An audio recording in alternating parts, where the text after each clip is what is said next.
The ocean wind, so cold and smelly. Look this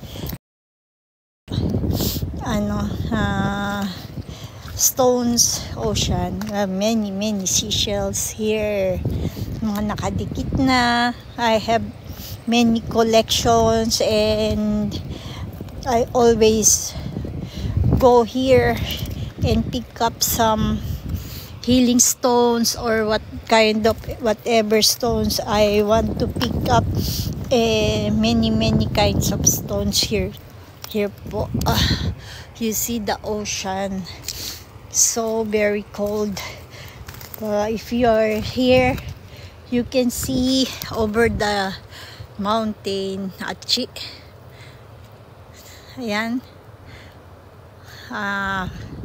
The Mori Pues, many kinds of eagles and young eagles there over that forest. Now my mukhtiki is to find some kind of healing stones here. Sometimes meteorite, parts of meteorite. I can find some parts of meteorite here.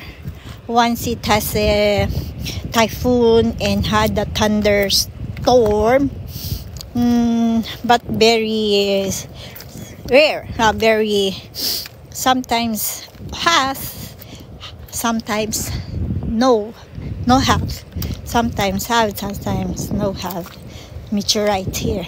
But ouch, ang sakit. Ayan guys, nakikita nyo, napakalamig. Yung maganda ang ngayon, ang panahon ngayon.